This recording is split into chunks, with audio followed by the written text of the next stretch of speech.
అప్పుడు యెహోషాపాతు సాష్టాంగ నమస్కారము చేసెను. యూదావారును యెరూషలేము కాపురస్తులను యెహోవా సన్నిధిని సాగిలపడి నమస్కరించిరి. 19వ వచనం. కహాతీయుల సంతతి వారును కోరాహీయుల సంతతి వారునగు లేవీయులు నిలవబడి, మరొకసారి, కహాతీయుల సంతతి వారును కోరాహీయుల సంతతి వారునగు లేవీయులు నిలబడి గొప్ప శబ్దముతో ఇశ్రాయేలీల దేవుడైన యెహోవాను స్తుతించిరి. అందరం చదువుదాం అన్నమాట. ఇశ్రాయేలీల దేవుడైన యెహోవాను స్తుతించిరి. తర్వాత 20వ వచనం. అంతటా వారు ఉదయముననే లేచి తెకోవా అరణ్యమునకు పోయిరి. వారు పోవుచుండగా యెహోషాపాతు నిలవబడి, యూదా వారలారా, యెరూషలేము కాపురస్తులారా, నా మాట వినుడి. మీ దేవుడైన యెహోవాను నమ్ముకొనుడి, అప్పుడు మీరు స్థిరపరచబడుదురు. ఆయన ప్రవక్తలను నమ్ముకొనుడి, అప్పుడు మీరు కృతార్థులగుదరని చెప్పెను. 21వ వచనం. మరియు అతడు జనులను హెచ్చరిక చేసిన తరువాత యెహోవాను స్తుతించుటకు గాయకులను ఏర్పరచి, వారు పరిశుద్ధాలంకారములు ధరించి సైన్యము ముందర నడుచుచు, యెహోవా కృప నిరంతరముండును, ఆయనను స్తుతించుడి అని స్తోత్రము చేయుటకు వారిని నియమించారు. తర్వాత వారు పాడుటకును స్తుతించుటకును మొదలు పెట్టగా, యెహోవా యూదా వారి మీదికి వచ్చిన అమ్మోనీయుల మీదను మోయాబీయుల మీదను షెయీరు మన్యవాసుల మీదను మాటుగాండ్రను పెట్టెను గనుక వారు హతులై, అమ్మోనీయులను మోయాబీయులను షెయీరు మన్యవాసులను బొత్తిగా చంపి నిర్మూలము చేయవలనని పొంచి ఉండి వారి మీద పడిరి. వారు షెయీరు కాపురస్తులను కడముట్టించిన తరువాత తమలో ఒకరినొకరు చంపుకొనుటకు మొదలుపెట్టిరి. 24వ వచనం. యూదా వారు అరణ్యమందున్న కాపరుల దుర్గము దగ్గరకు వచ్చి సైన్యము తట్టు చూడగా వారు శవములై నేల పడి ఉండిరి, ఒకడును తప్పించుకొనలేదు. 25వ వచనం. యెహోషాపాతు అతని జనులను వారి వస్తువులను దోచుకొనుటకు దగ్గరకు రాగా ఆ శవముల యొద్ద విస్తారమైన ధనమును ప్రశస్తమైన నగలును కనబడెను. వారు తమకిష్టమైనంత మట్టుకు తీసుకొని తాము కొనిపోగలిగినంత కంటే ఎక్కువగా ఒలుచుకొనిది. కొల్ల సొమ్ము అతి విస్తారమైనందున దాని కూర్చుటకు 3 దినములు పట్టెను. చాలు, తలలు వంచి ప్రార్థన చేసుకుందాం, కళ్ళు మూసుకుందాం. మా పరమ తండ్రి, మా దేవా, మీకు వందనాలు. ఈ ఉదయకాలం నాతో మాట్లాడండి. ప్రతి హృదయ రహస్యం మీ ఎదుట తేటగా, స్పష్టంగా, వివరంగా కనబడుతున్నప్పుడు హృదయంలోని తలంపులను, ఆలోచనలను పరిశోధింపజేసే రెండంచులు గల ఎటువంటి ఖడ్గము కంటెను వాడి అయిన మీ యొక్క వాక్య ఖడ్గము చేత మా తలంపులను పరిశోధించమని మీ సన్నిధిలో మమ్మల్ని మేము తగ్గించుకొని మీ నామాన్ని హెచ్చిస్తూ మీకే ఘనత, మహిమ, ప్రభావము ఇప్పుడు ఎల్లప్పుడూ యుగయుగములకు కలుగునుగా. కానీ ఆ మహిమ ప్రభావము యుగయుగములకు కలుగునట్లు ఇప్పుడున్న నేను మీ సన్నిధిలో తగ్గించుకొని, ఇదిగో మా హృదయములు వాక్యం చేత పరిశోధించబడుట ఎంత ఆవశ్యకమో, మీ మహిమ వెల్లడి అగునట్లు, మీ యొక్క మహిమ మాలో నుండి ప్రసరించున్నట్లు, ఇదిగో మా స్వపరీక్ష ఎంత ఆవశ్యకమో మరొకసారి మాతో మాట్లాడి జ్ఞాపకం చేయండి, బలపరచండి. దేవా, మీకు వందనాలు, స్తోత్రం చెల్లిస్తున్నాం. నేర్చుకోవాల్సినవి, మార్చుకోవాల్సినవి, వదిలిపెట్టవలసినవి, ఇదిగో అవలంబించాల్సినవి, దేవా హత్తుకొనవలసిన వాటిని మాకు బోధపరచమని ప్రార్థన చేస్తున్నా. వందనాలు, స్తోత్రనైనా. దేని మీద దృష్టి ఉంచాలో, దేనిని ఇదిగో నిర్లక్ష్య పెట్టి ఇదిగో విడిచిపెట్టవలసి ఉందో ఈ సమయంలో మాకు బోధపరచండి. ఏకీభించిన వారిని మీ హస్తాలకు అప్పగిస్తున్నాం. ఇంకా ఈ యొక్క సమయానికి, ఈ స్థలానికి సిద్ధపడి మార్గంలో ఉన్న వారి కోసం ప్రార్థన చేస్తున్నాం. సమస్తము సమకూర్చి జరిగించండి. కేవలం మీరే మా మధ్యలో మహిమ పొందమని ప్రార్థన చేస్తూ, సమస్త ఆధిపత్యము, అధికారం, ఇదిగో సర్వాధికారం మీదే అని ఒప్పుకుంటూ, మీ నామాన్ని హెచ్చిస్తూ మమ్మల్ని మేము తగ్గించుకొని ఈ ప్రార్థన నజరుడైన యేసుక్రీస్తు నామమున అడిగి బ్రతిమాలి వినయంతో వేడుకొంచున్నాము తండ్రి. ఆమేన్. దేవునికి మహిమ కలుగును గాక. ఈ యొక్క దినవృత్తాంతముల గ్రంథం 20వ అధ్యాయం మన ఆత్మీయ యుద్ధాలను గురించి ధ్యానం చేస్తూ ఉన్నప్పుడు ఈ 20వ అధ్యాయాన్ని ఆల్మోస్ట్ ప్రారంభించి ఒక 3-4 వారాలు అయినట్టుంది. అయితే దీన్ని 3 భాగాలు, ఈ యుద్ధాన్ని 3 భాగాలు చేసుకున్నాం. మొదటిది గట్టిగా ప్రీ స్ట్రాటజీ, యుద్ధానికి వెళ్ళే ముందు, తర్వాత యుద్ధము, తర్వాత యుద్ధం అయిపోయిన తర్వాత, ఈ 3 భాగాలు డివైడ్ చేశాం. అయితే మొత్తానికి ఇందులో మీరు ఎంతమంది చదివారో నాకు ఒక్క చిన్న ప్రశ్న అడుగుతాను, ఆన్సర్ చేయండి. మొత్తం ఎన్ని రోజుల స్టోరీ ఉంది? ఈ యుద్ధం అంతా ఎన్ని రోజుల స్టోరీ, ఎన్ని రోజుల యుద్ధం ఇది? ఎన్ని రోజులు ఇందులో మీరు కనిపెట్టారు? ఎన్ని రోజులు ఉన్నాయి? Pre war strategy, war strategy, post war strategy, ఆ 3 కలిపితే ఎన్ని రోజుల్లో మొత్తం అయిపోయింది? ఏమైందమ్మా? ఓకే, అంతవరకు పెట్టినావు, సంతోషం. ఏమో ఆన్సర్ పెట్టేసినావు అనుకున్నా. చూడండి, చెప్పమ్మా, ఈ 3 ఎన్ని రోజుల్లో అయిపోయాయి? ప్రయత్నించండి. ప్రీ వార్ స్ట్రాటజీ అంటే ఏమేమి మాట్లాడుకున్నాం అందులో? ప్రీ వార్ స్ట్రాటజీలో ఏమేమి మాట్లాడుకున్నాం? ఫస్ట్ ఫాస్టింగ్, ఉపవాసం, యునైటెడ్ ఫాస్టింగ్ మొదటి మాట. మొదటిది యునైటెడ్ ఫాస్టింగ్, రెండోది అందరూ ఏకీభవించి ప్రార్థన చేయడం, ప్రార్థన. తర్వాత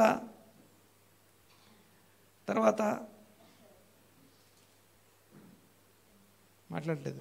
ప్రార్థన, యెహోషాపాతు ప్రార్థన చేశాడు. ప్రార్థన చేసిన తర్వాత ఏమైంది? కనిపెట్టాం. ఇదంతా కూడా ప్రీ వార్ స్ట్రాటజీగా. కనిపెట్టినప్పుడు ఏం జరిగింది? ఒక ప్రవక్త ప్రత్యక్షత, అనగా ఒక ప్రవక్త ఈ ఆత్మ తనని ప్రేరేపించిన దాన్ని బట్టి ప్రవచించాడు. ప్రవచనం అయిపోయింది. ప్రవచనం అయిన తర్వాత ఇప్పుడు చదివాం కదా, కొరహు వంశీయులు, కహాతు వంశీయులు, లేవీయులు. యాక్చువల్గా కొరహు సంతానం అని అర్థం.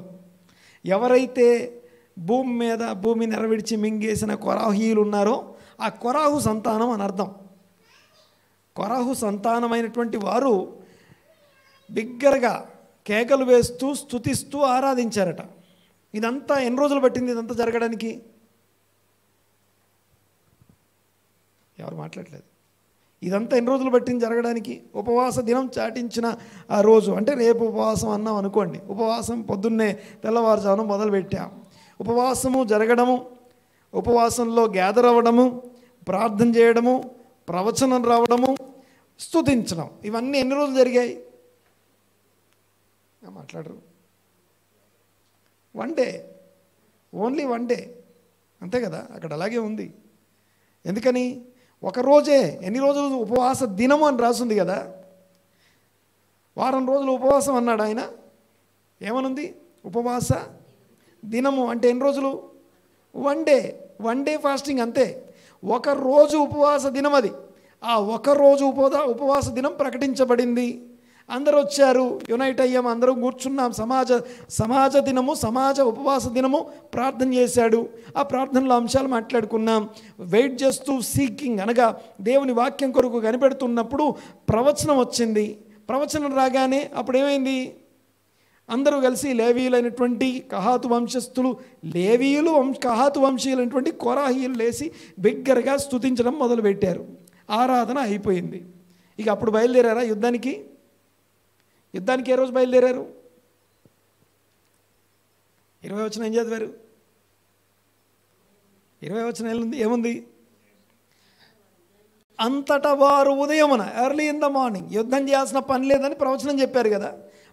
ఫాస్టింగు, సమాజము, ప్రార్థన, ప్రవచనము, స్తుతి ఇదంతా ఒక్కరోజే, 1 డే అయిపోయింది.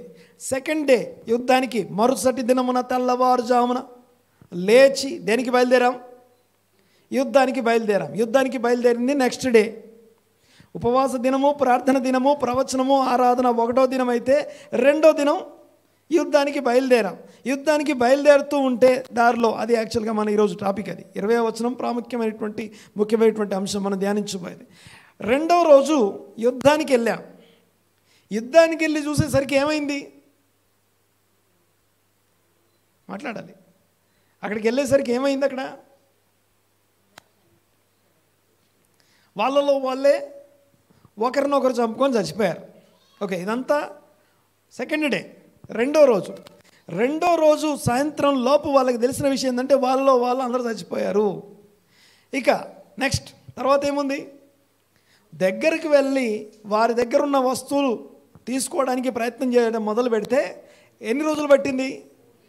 ఓకే, 3rd, 4th, 5th ఎన్ని రోజులైంది?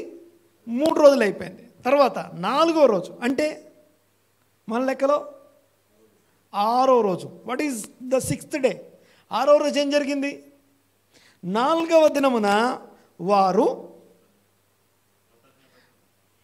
బెరాకా లోయలో కూడుకున్నారు. బెరాకా లోయలో కూడుకొని అక్కడ ఆరాధించడం మొదలుపెట్టారు. మొత్తం ఎన్ని రోజుల స్టోరీ ఇదంతా అనండి ఒకసారి, గట్టిగా అనండి ఒకసారి.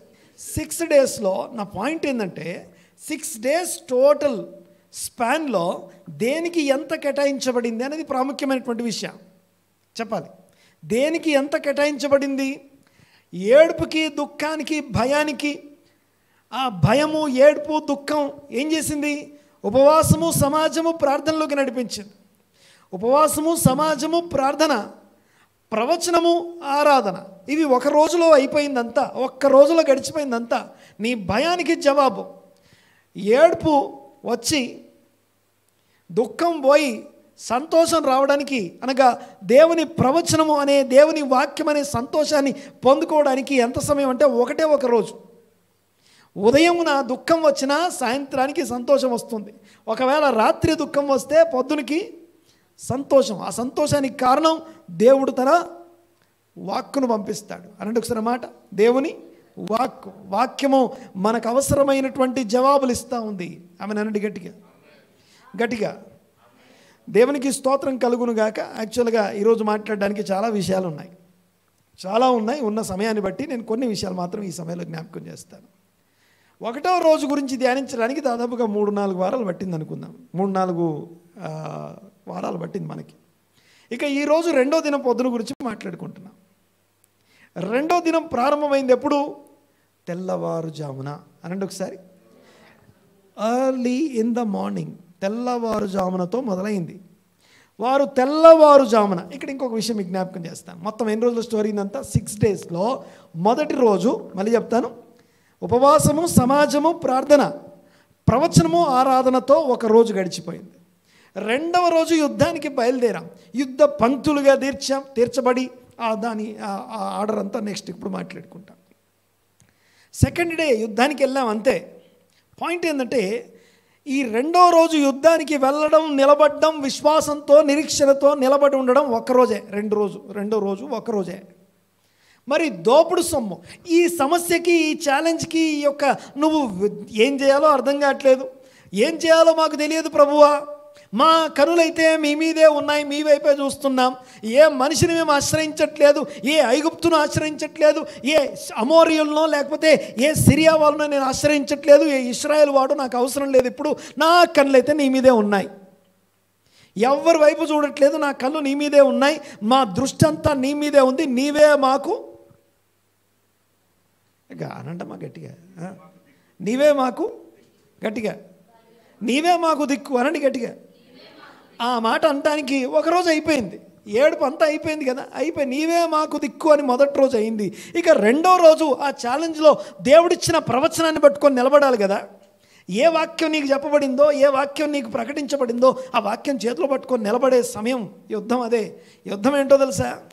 యుద్ధం ఏంటంటే చెప్పబడిన వాక్యాన్ని నమ్ముతూ నిలబడ్డమే పెద్ద యుద్ధం. చెప్పబడిన వాక్యాన్ని తీసుకొని ఇదిగో దీనికోసం నిలబడ్డమే, దానికోసం స్టాండ్ ఫర్మ్ అని రాసి ఉంటుంది. స్థిరంగా నిలకడగా నిలబడడమే పెద్ద యుద్ధం. వచ్చిన భయము ఎంత భయం అంటే విస్తారమైనటువంటి సైన్యం. ఎప్పుడు కలుసుకున్న వాళ్ళు కలుసుకున్నారు. అమ్మోనీయులు, మోయాబీయులు, షెయిరు అనగా ఏదోమీయులు ముగ్గురు కలుసుకున్నారు. యాక్చువల్గా వాళ్ళు కొట్టుకోవాలి ఒకరిలో ఒకరు. యాక్చువల్గా వాళ్ళు శత్రువు నీ మీదికి ఒక దిక్కున వచ్చి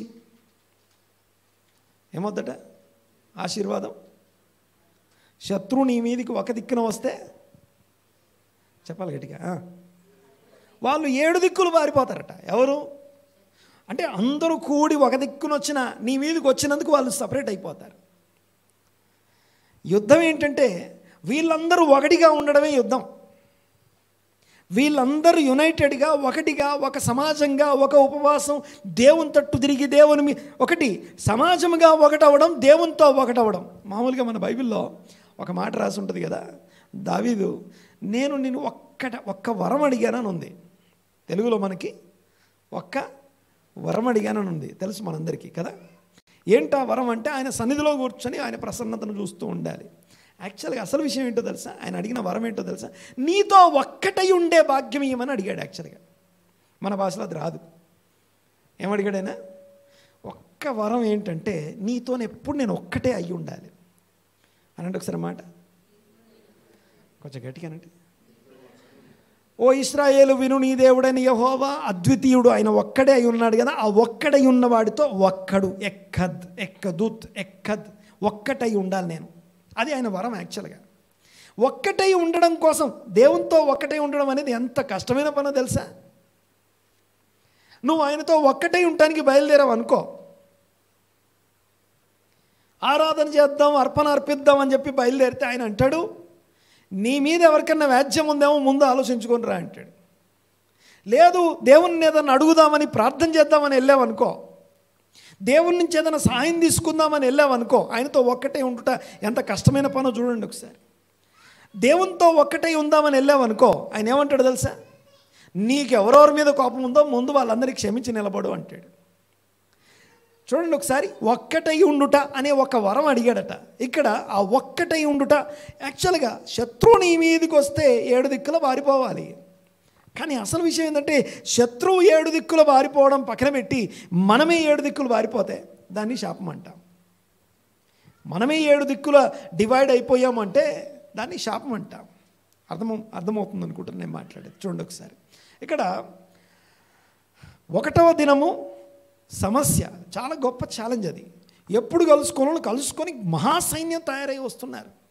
అంత గొప్ప సైన్యం మీదికి వస్తుంటే ఇశ్రాయేలీలు వాళ్ళ గుండెలు కరిగిపోయాయి, లేకపోతే చాలా ఇబ్బంది పడుతున్నారు.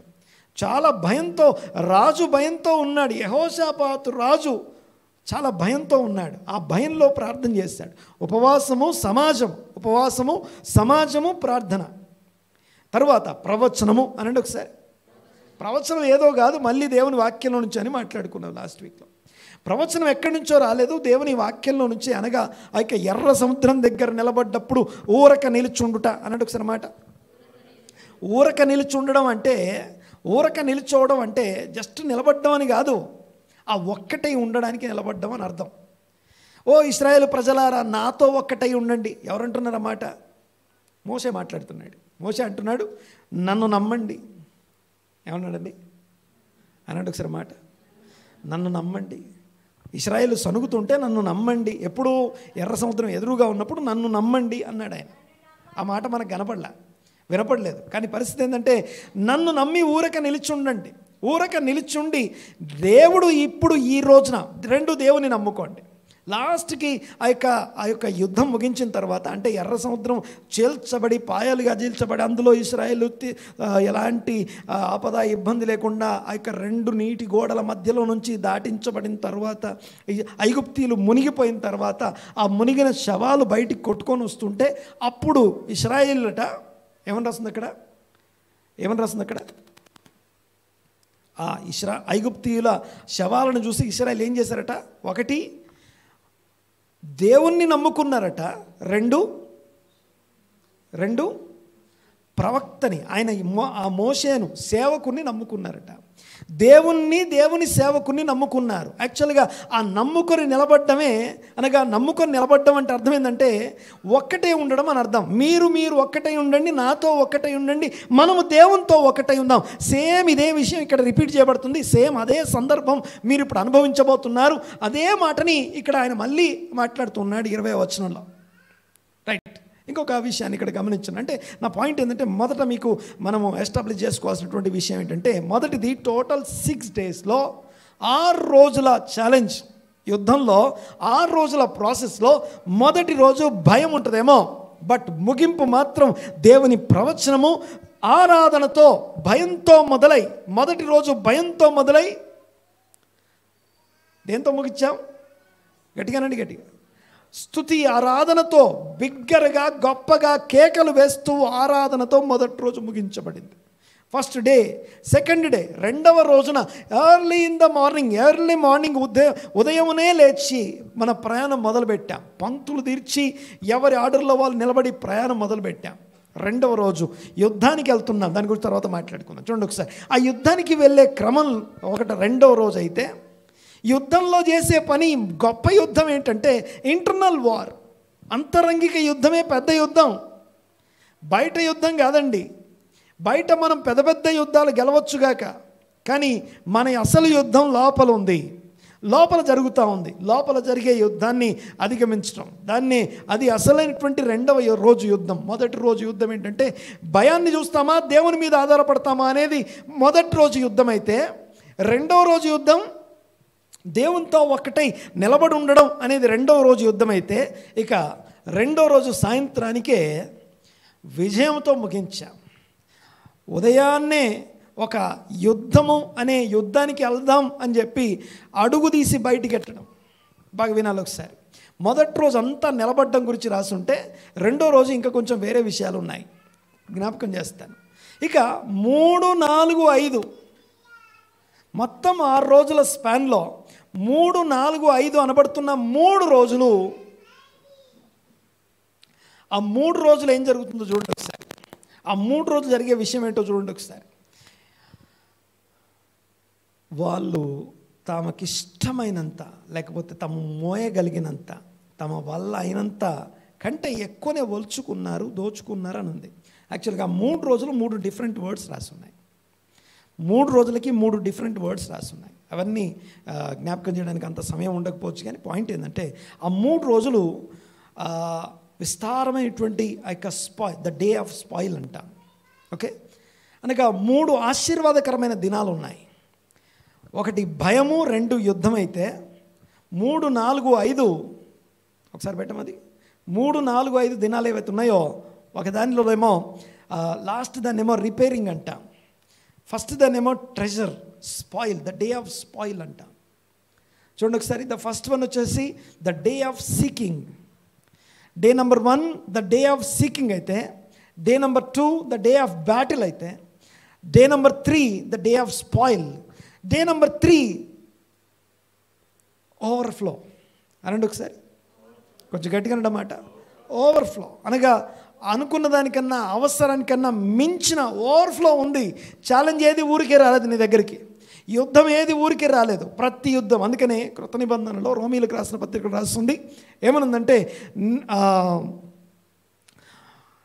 ఇవన్నీ మీకు వస్తాయి, కరువు, వస్త్రహీనత, తెగులు, ఉపద్రవం, యుద్ధం, ఇవన్నీ మీకు కలుగుతాయేమో.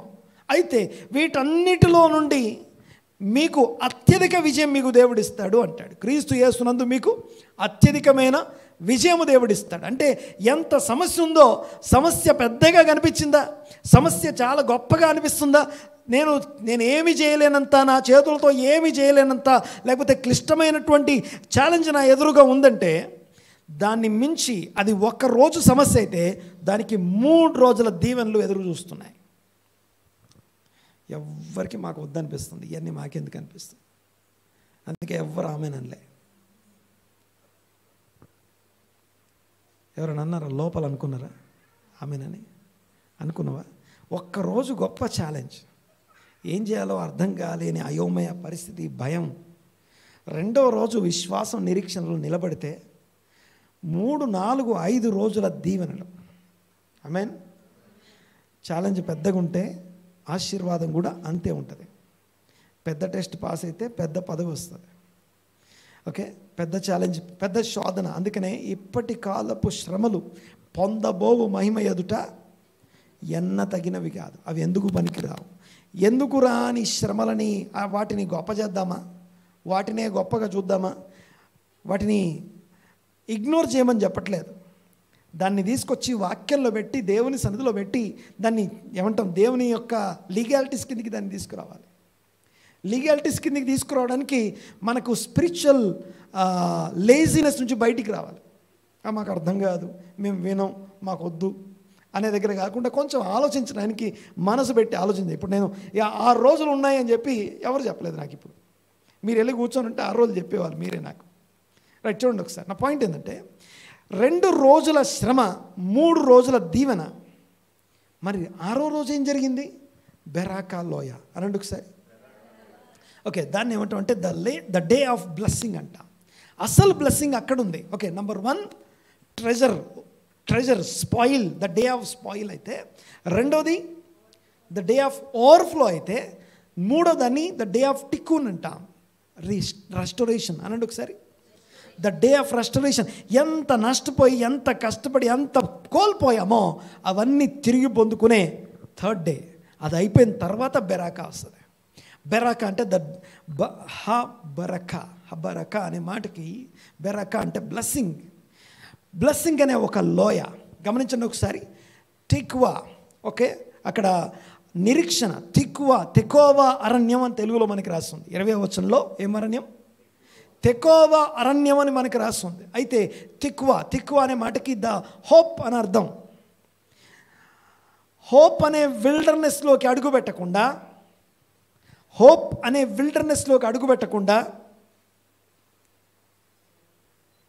బెరకా, ద వ్యాలీ ఆఫ్ బెరకా అనే ఒక వ్యాలీలోకి మనం అనుభవించలేం. ద వ్యాలీ ఆఫ్ బ్లెస్సింగ్ అనండి ఒకసారి. Okay, the valley of blessing అనేది 6th డే టాపిక్. అది 2nd డే టాపిక్ ఏంటి? ద విల్డర్నెస్ ఆఫ్ తెకోవా అనండి ఒకసారి. Wilderness of తెకోవా. తెకోవా అంటే అర్థం ఏంటి? హోప్, నిరీక్షణ అనండి ఒకసారి. నిరీక్షణ అరణ్యంలో నిరీక్షణ ఉంచుతాం. నిరీక్షణ అరణ్యం అంటే మన అడవి కాదు.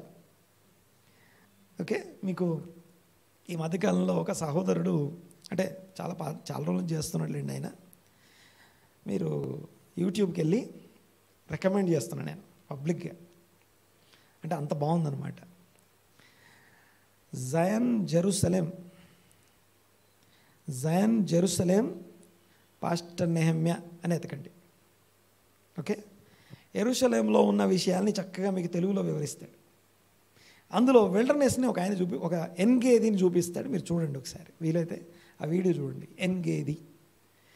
ఆ ఎన్గేది అనేది ఒక వాటర్ ఫాల్. యాక్చువల్గా ఈ ఎన్గేది దగ్గరే మనకి యుద్ధం జరిగేది. వారు ఎన్గేదిలో దిగి ఉన్నారు. యాక్చువల్గా ఆ ఎన్గేది ఎలా ఉంటుందో మీరు చూడండి ఒకసారి. విల్డర్నెస్, అరణ్యం అంటే ఏంటో మీకు అర్థమవుతుంది. దాని కలరు, దాని టెక్స్చర్ ఒకసారి చూడండి, మీకు అర్థమవుతుంది. అది నిరీక్షణ ఉండే స్థలం.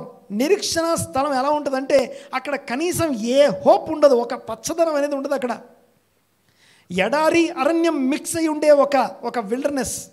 ఆ విల్డర్నెస్ని ఏమని పిలుస్తున్నాడు? నిరీక్షణ అరణ్యం అనండి ఒకసారి.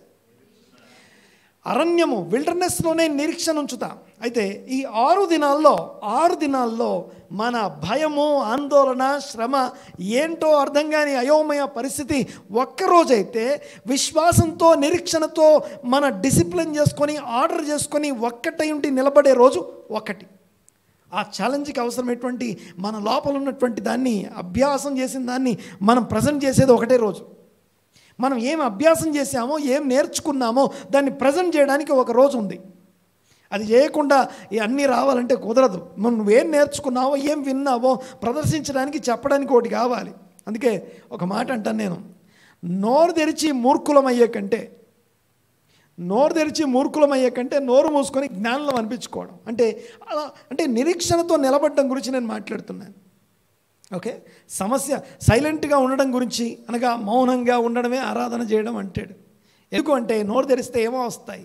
యూనో నోరు తెరిచి మాట్లాడించడం కోసం యోబును ఇబ్బంది పెట్టడానికి 3 స్నేహితులు వచ్చారు. అంతకుముందు వరకు ఏం రాస్తుంది తెలుసా?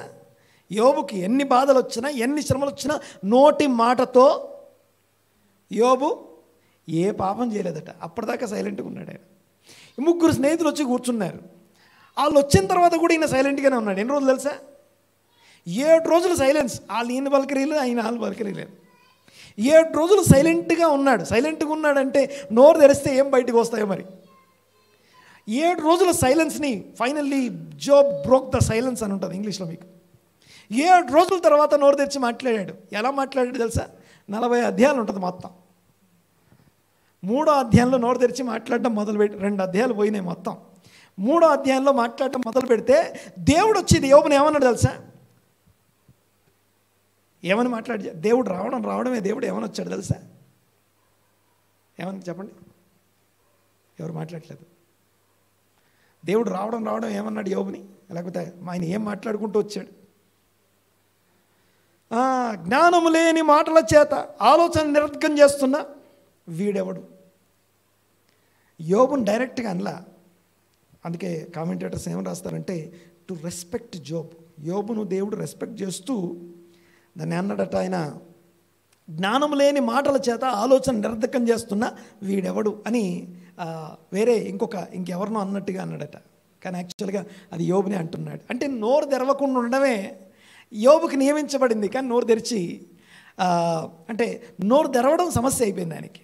తర్వాత నాకు అర్థమైంది అని చెప్పేసి యోబు మారు మనసు పొందడం తర్వాత విషయం. సరే, నా పాయింట్ ఏంటంటే ఇక్కడ గమనించండి ఒకసారి. 2వ దినములో ఛాలెంజ్, 2వ దినములో యుద్ధం, 2వ దినములో మన పొజిషన్ మనం తీసుకొని నిలబడ్డాం. అయితే ఇక గమనించండి ఒకసారి. 3, 4, 5 అనే ఆశీర్వాద దినములు మన ముందుంటే దోపుడు సొమ్ము లేకుండా ఏ ఛాలెంజ్ రాదు. విస్తారమైనటువంటి నువ్వు ఎక్స్పెక్ట్ చేసిన దానికన్నా నీ నెక్స్ట్ లెవెల్కి తీసుకెళ్లే దీవెన రాకుండా ఏ యుద్ధం నీ ముందుకు రాదు. ఆమెనండి గట్టిగా, కొంచెం గట్టిగా. దేవుడు మనకు గొప్ప యుద్ధాలు ఎందుకు ఏర్పాటు చేశారంటే గొప్ప విజయాలు, అత్యధికమైన విజయాలు ఇవ్వడానికి. నీతిమంతునికి కలుగు ఆపదలు అనేకములు, యెహోవా వాటన్నిటిలో అత్యధికమైన విజయం దయచేస్తాడు. నీతిమంతునికి కలుగు ఆపదలు చాలా ఉంటాయి, ఛాలెంజెస్, యుద్ధాలు. అయితే అందుకని స్పిరిచువల్ వార్స్ అని చెప్పి దీన్ని ధ్యానించేది. ప్రతి యుద్ధం మనకు ఆత్మీయ పాఠాలు నేర్పిస్తూ ఉంది. ఇకపోతే ఇందులో ఒక విషయాన్ని 2వ రోజుకి సంబంధించి కొన్ని విషయాలు మీకు జ్ఞాపకం చేయాలి. 2వ రోజు అంతా కూడా ఎలా ఉంటుందంటే ఒక స్టెప్ వేయాలి. తెల్లవారుజామున నిద్ర లేవాలి. ఓకే, దీని గురించి నేను మళ్ళీ చెప్పాల్సిన అవసరం లేదు. నువ్వు చెప్పినట్టు నిద్ర వింటుందా, నిద్ర చెప్పినట్టు నువ్వు వింటావా అంటే ఆత్మీయుల జీవితంలో ఎవరు చెప్పినట్టు ఎవరు వినాలి? మనం నిద్ర కంట్రోల్లో కాకుండా నిద్ర మన కంట్రోల్లో ఉంటుంది. నేను పడుకున్నప్పుడు పడుకోవాలి, నేను లేవాలనుకున్నప్పుడు లేవాలి. లేదు అదంతా అయిపోయాక లేస్తా. ఓకే, అది నిన్ను కంట్రోల్ చేస్తుంది. సరే, దాని గురించి మాట్లాడడం నా ఉద్దేశం కాదు. కానీ ఉదయాన్నే లేచి వారు ప్రయాణం చేస్తూ ఉన్నాడు. తెకోవా అరణ్యంలోకి పోతూ ఉన్నారు. ఓకే, కొన్ని పదాలు చూపిస్తాను. ఒక్క మాట నాతో పాటు అనండి. రండి యుద్ధం గెలుద్దాం అనండి ఒకసారి. ఇంకోసారి అనండి గట్టిగా.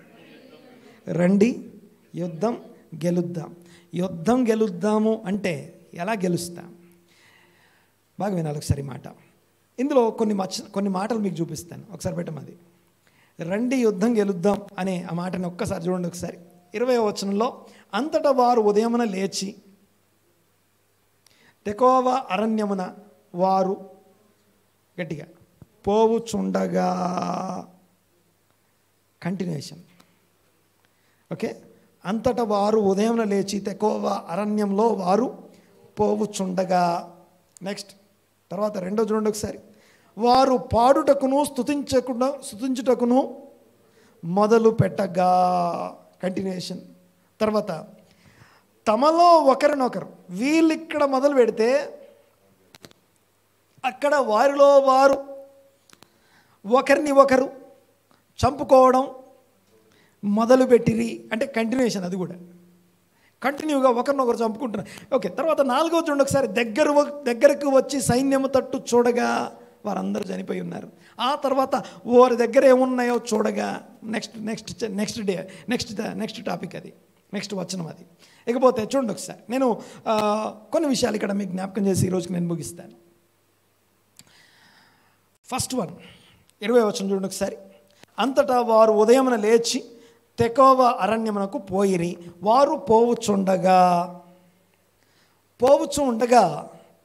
ఆ పోవుచూ ఉంటే తప్ప ఈయన ఏమన్నా మాట్లాడగలడు? ఎవరు? కొంచెం గట్టిగానండి. యెహోషాపాతు మాట్లాడుతున్నాడు. ఏం మాట్లాడుతున్నాడు చూడండి ఒకసారి. ఆ పోవుచూ ఉండగా యెహోషాపాతు నిలువబడి, ఓకే, నిలువబడి అనే పదం ఒకటి, మీరు హీబ్రూలో నిలవబడుట అనే పదం ఒకటి, amen amen amen amen amen అనే పదం ఒకటి ఎన్నోసార్లు రిపీట్ చేయబడి ఉంటుంది. ఆ 2 పదాలని మీరు వెతుక్కోవాలి. నిలువబడి అంటే తర్వాత చూడండి ఒకసారి. నెక్స్ట్, నిలువబడి యూదా వారలారా, యెరూషలేము కాపురస్తులారా, నా మాట వినుడి, మీ దేవుడైన యెహోవాను నమ్ముకొనుడి, అప్పుడు మీరు స్థిరపరచబడెదరు, ఆ స్థిరం చేయబడతారు అనే మాట ఒకటైతే, రెండోది గమనించండి ఒకసారి. ఆ మాట అన్న తర్వాత ఆయన ప్రవక్తలను నమ్ముకొనుడి, అప్పుడు మీరు కృతార్థులగుదురు. సక్సెస్ లేకపోతే ప్రాస్పర్. కృతార్థులు అనే మాటకు అర్థం ఏంటి? ప్రాస్పర్ ఆర్ సక్సీడ్ అవుతారు, మీరు సక్సెస్ అవుతారు, లేకపోతే ప్రాస్పర్ అభివృద్ధి చెందుతారు అని అర్థం. ఓకే, 2 విషయాలు రాసున్నాయి ఇక్కడ. ఓకే, మీరు యెహోవాను నమ్ముకొనుడి అనే మాటకి అక్కడ హీబ్రూలో 2 సార్లు ఒక పదం రాసి ఉంటుంది. ఆమెన్ అనే పదం, అమాన్ అనే మాటకి. ఎమునా అంటే ఫెయిత్, ఇక ఆమెన్ అనే పదం దాని నుంచే మనకు కలుగుతూ ఉంది. అమాన్, ఆమెన్, ఎమునా, ఈ పదాలన్నీ ఒకే విషయాన్ని తెలియజేస్తున్నాయి. దేవుణ్ణి నమ్ముకోండి అంటే దేవునికి నమ్మకంగా ఉండండి అని అర్థం. దేవునితో ఒక్కటై ఉండటానికి నమ్ముకొని ఉండండి అని అర్థం. తర్వాత నెక్స్ట్ 2వ మాట, ఆయన ప్రవక్తలు ఎవరైతే ఈ మాట మనకి చెప్పారో, రెఫరెన్స్ ఏంటంటే యెహజీయేలును కోట్ చేస్తూ, రెఫర్ చేస్తూ మాట్లాడుతున్నాడు. యెహజీయేలు ఏ మాటలు చెప్పాడో ఆ మాట చెప్తున్నాడు. అంటే ఇశ్రాయేలీలకి అరణ్యంలో అనగా ఎర్ర సముద్రం దగ్గర ఏం జరిగిందో ఇప్పుడు మనకు అదే జరగబోతోంది.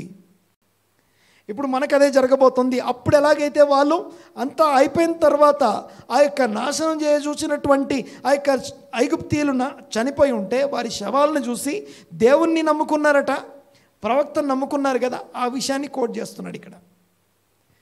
యెహజీయేలు ఎలాగైతే ఎర్ర సముద్రం దగ్గర అంశాలు కోట్ చేశాడని మాట్లాడుకున్నాం కదా, యెహజీయేలు లేకపోతే ఆ ప్రవక్త దేవుని ఆత్మచేత ప్రేరేపించబడిన వాడై వాళ్ళందరికీ చెప్పిన పాయింట్ ఆ యొక్క నిర్గమాకాండం 14వ అధ్యాయంలో ఏం రాస్తుందో చెప్పాడు.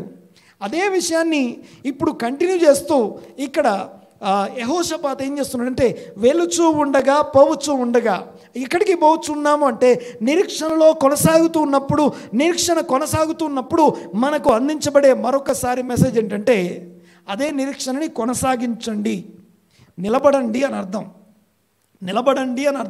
ఏంటి నిలబడడం? దేని మీద నిలబడాలి, దేనికోసం నిలబడాలి, దేనికోసం స్టాండ్ ఫర్మ్, లేకపోతే ఆ యొక్క దేవుని నమ్ముకోండి, అప్పుడు మీరు స్థిరపరచబడతారు అంటే నిలబెట్టబడతారు అని అర్థం. స్థిరపరచబడతారు అనే పదం చూస్తాం. తర్వాత చూడండి ఒకసారి, ప్రవక్తను నమ్ముకోండి, అప్పుడు మీరు సక్సీడ్ ఆర్ ప్రాస్పర్ అవుతారు, అభివృద్ధి చెందుతారు అనేది 2వ భాగం. ఈ 2 మాటలు చెప్పిన తర్వాత, ఓకే, ఆ తర్వాత చూడండి ఒకసారి, ఈ 2 మాటలు చెప్పిన తర్వాత దీన్ని ముందేమో చెప్పడం, వాయమోర్, పలుకుట, చెప్పుట అని రాస్తుంది. కానీ దాన్ని కంటిన్యూ చేసినప్పుడు ఏమని రాస్తుందంటే, వారికి హెచ్చరిక చేసిన తర్వాత అని రాస్తుంది. అంటే జనులందరికీ ఇది ఏంటట? హెచ్చరిక. అనంటే ఒకసారి గట్టిగా, ఏంటా హెచ్చరిక? యెహోవాను నమ్ముకోండి, ఆయన ప్రవక్తను నమ్ముకోండి అంటే ఇటు అటు ఆలోచించకండి. ఎప్పుడైతే గమనించండి ఒకసారి, ఇక్కడ శత్రువును జయించడానికి వినియోగించబడే అంశాలు, లాస్ట్ది వెపన్ అంటాం, ఆయుధం. ఏ ఆయుధం వినియోగించబడిందంటే వారందరూ ఆరాధన అనగా పరిశుద్ధాలంకారాలు ధరించుకొని స్తుతి చెల్లిస్తూ 136వ కీర్తన గ్రేట్ హల్లెల్ అంటాం దాన్ని. గ్రేట్ హల్లెల్, ఇదిగో యెహోవా కృప నిరంతరం ఉండును అని పాడడం మొదలుపెట్టారని రాస్తుంది. వారు పాడడం మొదలుపెట్టారు. బాగా వినాలి ఒకసారి మాట. అంటే ఇశ్రాయేల్ అందరికీ ముందు ఎవరున్నారు? సైన్యం. ఓకే, ఎవరైతే యుద్ధానికి వెళ్ళే వాళ్ళు ఉన్నారుగా, సైన్యం వెళ్తున్నారుగా, ఆ సైన్యానికి ముందు ఎవరున్నారంటే లేవీయులు ఉన్నారు. చాలా తర్వాత వచ్చిన చదువుతాం చూడండి ఒకసారి. మరియు అతడు జనులకు హెచ్చరిక చేసిన తరువాత యెహోవాను స్తుతించుటకు గాయకులను ఏర్పరిచి నియమించను. ఏం చేయాలి వీళ్ళు? ఏర్పరిచి నియమించుట అంటే వీళ్ళు ఏర్పరచబడిన వారు, నియమించబడిన వారు. చూడండి ఒకసారి, ఇక్కడ గమనించండి ఒకసారి. గాయకులను ఏర్పరచను, వారు పరిశుద్ధాలంకారములు ధరించి సైన్యము ముందర నడుచుచు యెహోవా కృప నిరంతరముండును అని ఆయనను స్తుతించుడి అని స్తోత్రము చేయుటకు వారిని నియమించను. Appointed and chosen and appointed. బాగా వినాలి ఒకసారి మాట. వారిని నియమించను. తర్వాత 22వ వచనంలో వారు పాడుటకును స్తుతించుటకును మొదలు పెట్టగా ఏమైందట? వారు ఎప్పుడైతే పాడుటకు స్తుతించుటకు మొదలు పెట్టగా నెక్స్ట్ ఏం రాస్తుంది ఇక్కడ? యూదా వారి మీదికి వచ్చిన అమ్మోనీయులు, మోయాబీలు, షేయీరు మాన్యవాసుల మీద దేవుడు మాటుగాండ్రను పెట్టెను గనుక వారు హతులైరి. ఎలా హతులయ్యారు అంటే వాళ్ళలో వాళ్ళే కొట్టుకున్నారట. బాగా వినాలి ఒకసారి మాట. ఇక్కడ యుద్ధం జరిగిన విధానాన్ని కొంచెం మనం పోస్ట్ మార్టం చేసి చూద్దాం. కొంచెం దాన్ని డీటెయిల్స్ చూద్దాం ఒకసారి. యుద్ధం జరిగిన యుద్ధము అనగా war day, the day of battle ఎలాగైతే జరిగిందో దాన్ని తెలుసుకోవాలి. మొదటిది గమనించండి ఒకసారి. యుద్ధానికి గెలుపునిచ్చినటువంటి ఆయుధం ఏంటి అని అడిగితే, ద అఫెన్సివ్ వెపన్ ఏంటి అని అడిగితే ప్రైజ్ అండ్ వర్షిప్ అనండి ఒకసారి. ఎవరు ప్రైజ్ చేశారు? ఎవరు వర్షిప్ చేశారు? లేవీయులు వర్షిప్ చేశారు.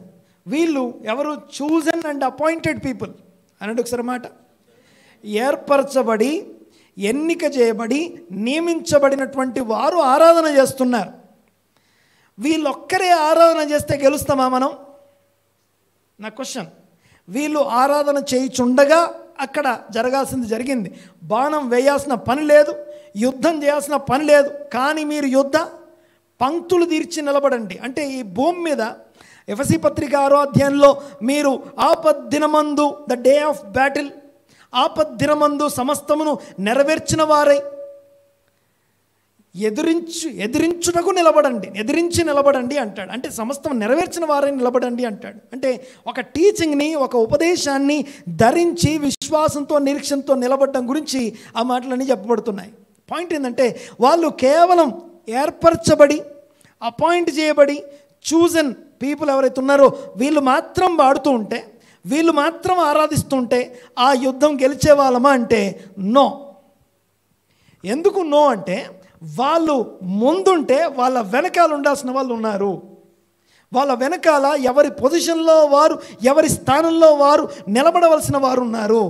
ఎవరి స్థానం వారు తీసుకొని నిలబడడం ఏదైతే ఉందో అది యుద్ధము యొక్క గెలుపు యొక్క ముఖ్యమైనటువంటి రహస్యం.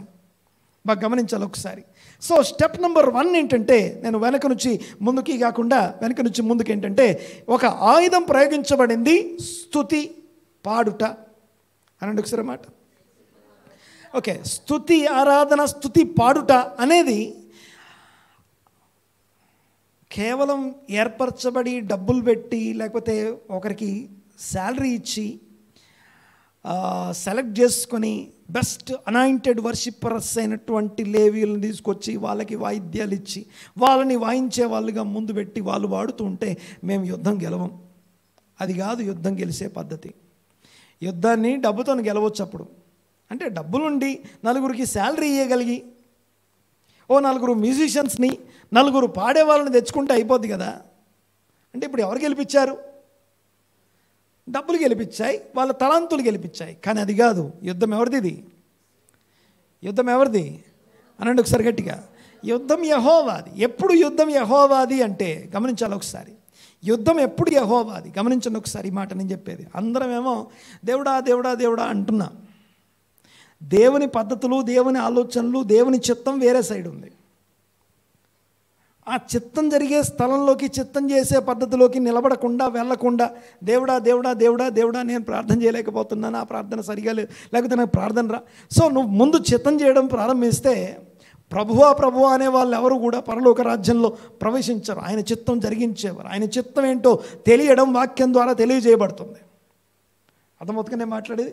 నీకు కావాల్సింది వాక్య ప్రత్యక్షత. వాక్య ప్రత్యక్షత మనల్ని ఎడిఫై చేస్తుంది.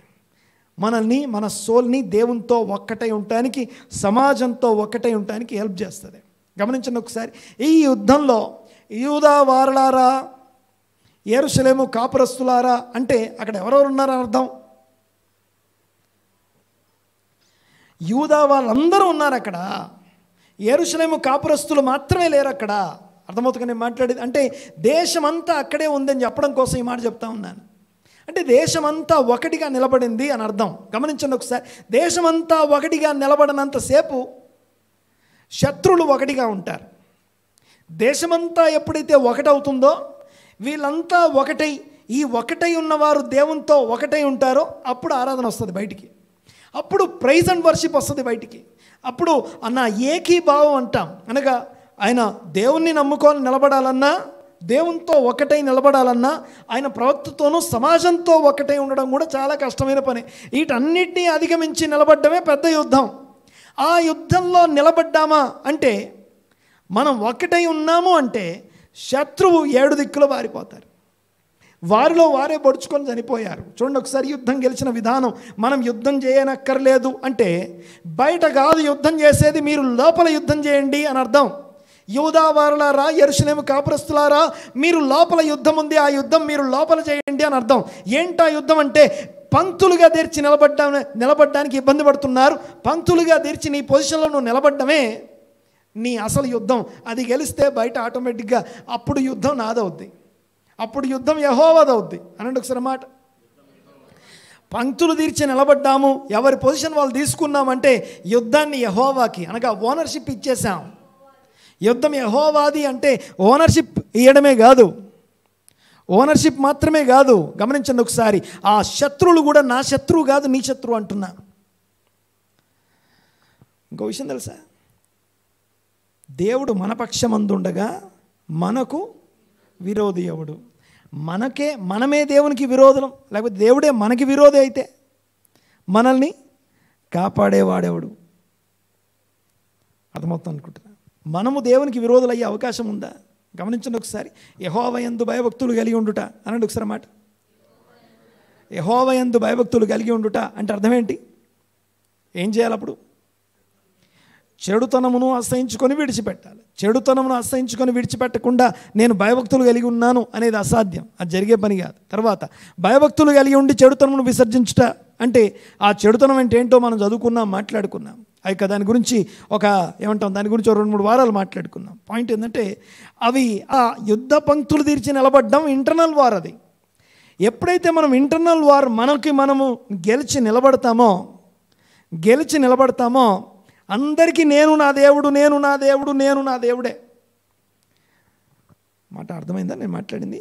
నేను నా దేవుడు, ఈ దీంట్లో ఏ డౌట్ లేదు. నేను నా దేవుడు అంతే, ఇంకా నాకు ఎవరు వద్దు. కానీ అసలు విషయం ఏంటంటే, లేదు, నేను సమాజము దేవుడు. ఇది అసలైనటువంటి విశ్వాసం. అక్కడ దాకా రానికి చాలా అధిగమించాలి, చాలా జయించాలి, చాలా దాటాలి. అవన్నీ దాటితే కానీ మనం ఆ మాట చెప్పలేము.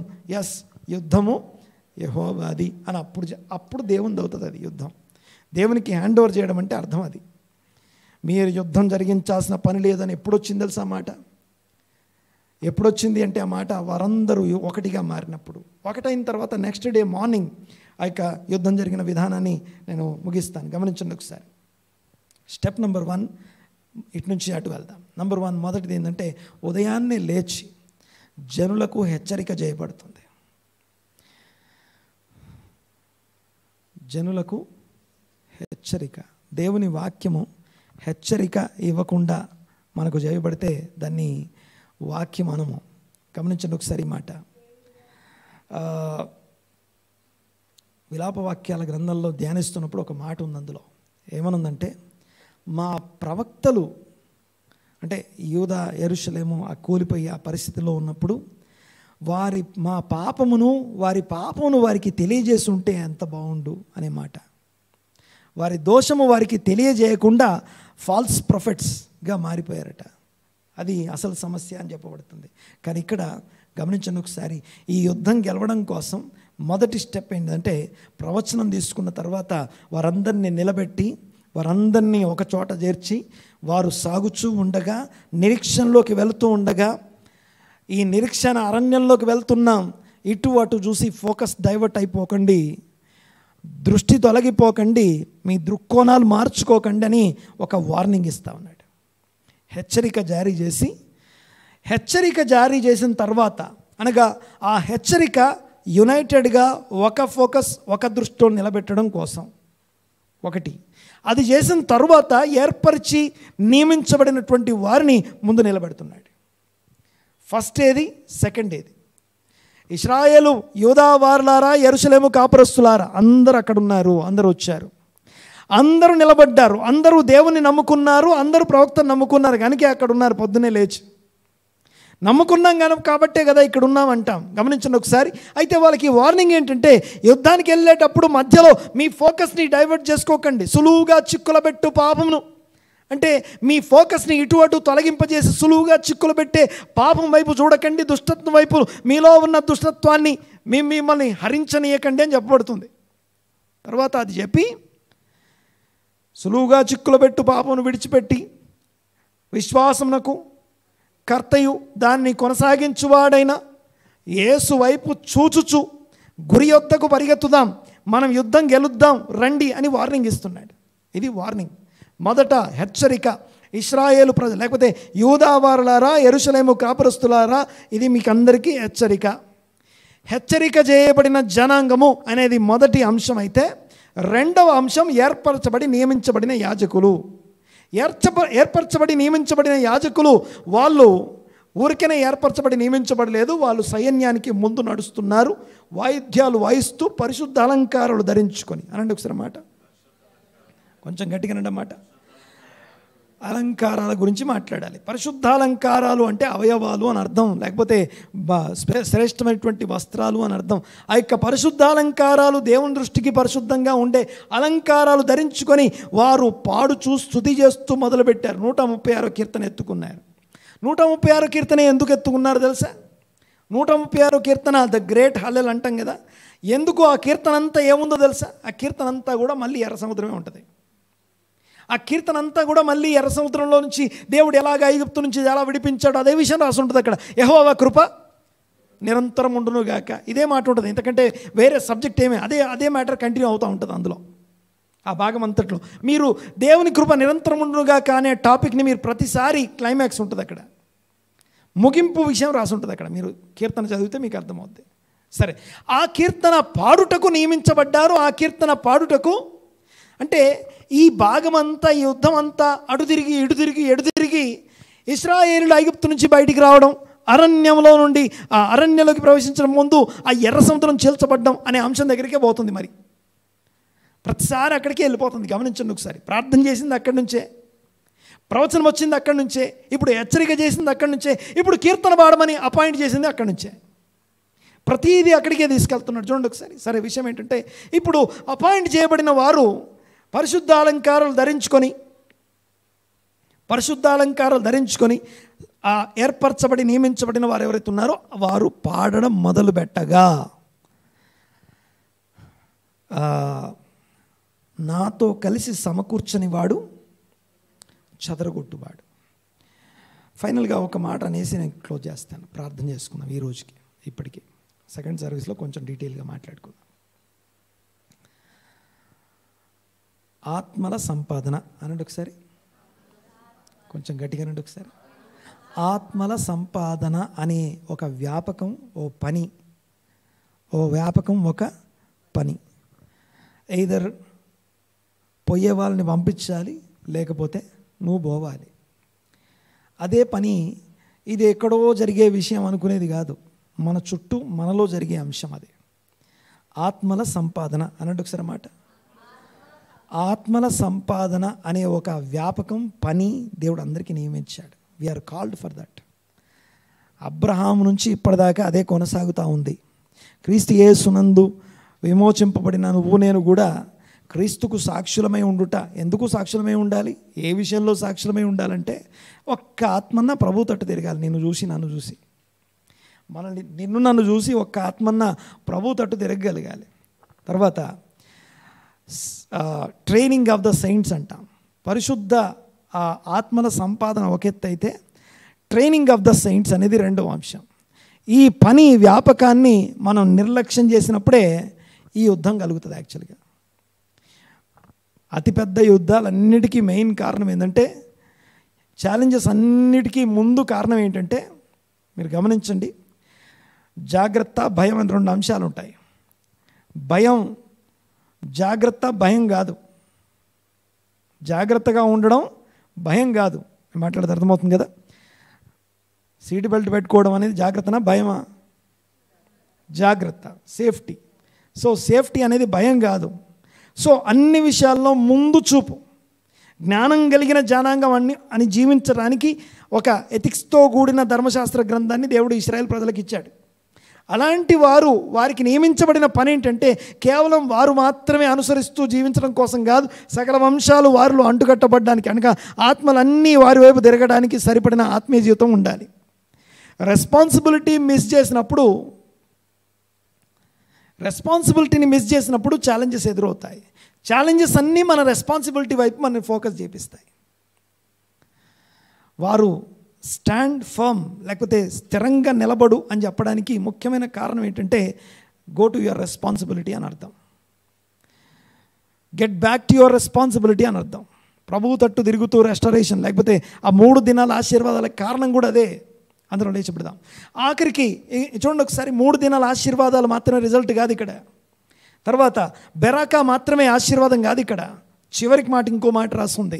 ఇశ్రాయేలీలు లేకపోతే యూదావారు చేసిన ఈ యుద్ధాన్ని చూసి, యూదావారు గెలిచిన ఈ యుద్ధం చూసి చుట్టుపక్కలున్న అన్ని జనాంగాలకు దేవుని భయం వారిలో నిండుకుందట.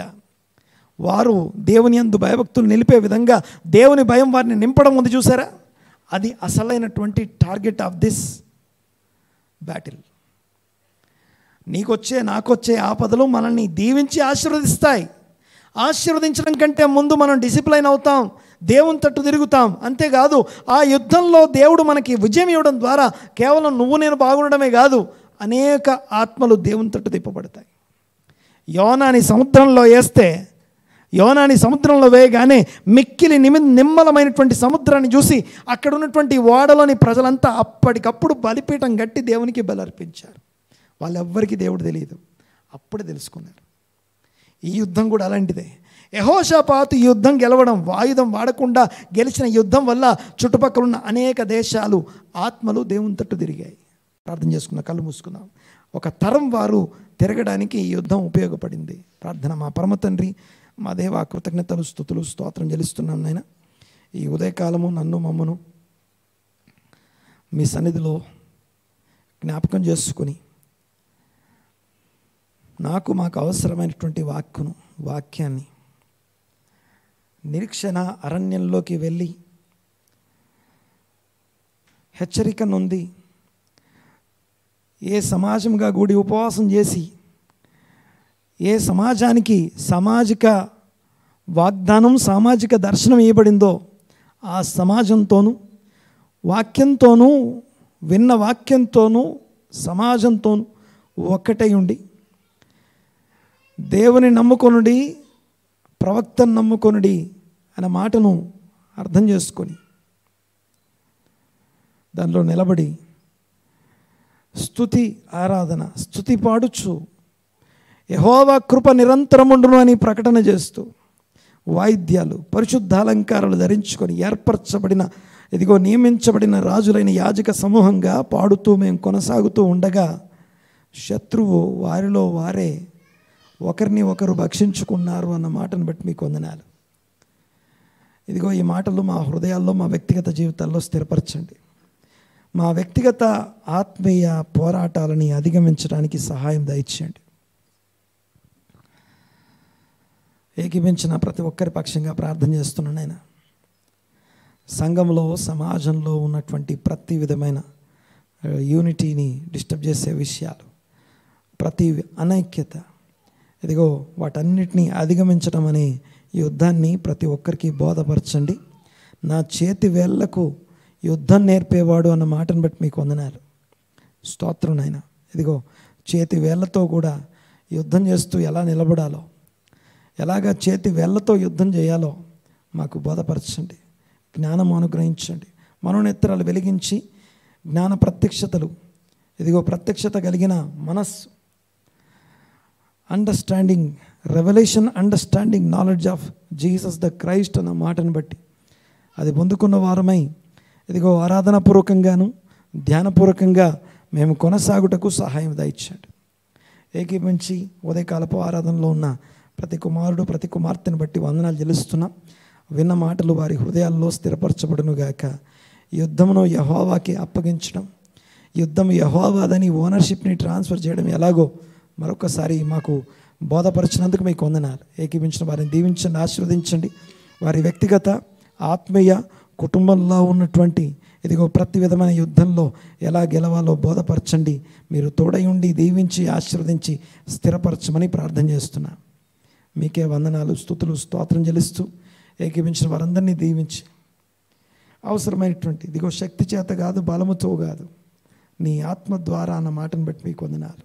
మీ ఆత్మ ద్వారా జయించుటకు అవసరమైన ఆ యొక్క ఉపదేశ సర్వాంగ కవచాలు ప్రతి ఒక్కరికి అనుగ్రహించమని వేడుకుంటూ దాన్ని ధరించుకొని సమస్తము నెరవేర్చిన వారమై నిలవబడటకు యెహోషాపాతు యుద్ధం లాంటి యుద్ధం చేసే వారంగా మేము ఉంటకు సహాయం దయచేయండి. సమాధాన సువార్త అనే సిద్ధ మనస్సు అనే జోళ్ళు ధరించుకొని ఇదిగో సువార్తను ప్రకటించు వారి పాదముల్లాగా మా పాదములు మా వ్యక్తిగత జీవితాలు ఉండటానికి సహాయం దయచేయమని వేడుకుంటూ ఏకీపించిన వారందరినీ దీవించి ఆశీర్వదించి మీ నామాన్ని గొప్ప చేస్తూ ఈ ప్రార్థన నజరేయుడైన యేసుక్రీస్తు నామమున అడిగి బ్రతిమాలి వినయంతో వేడుకొంచున్నాము తండ్రి. Amen, amen, amen.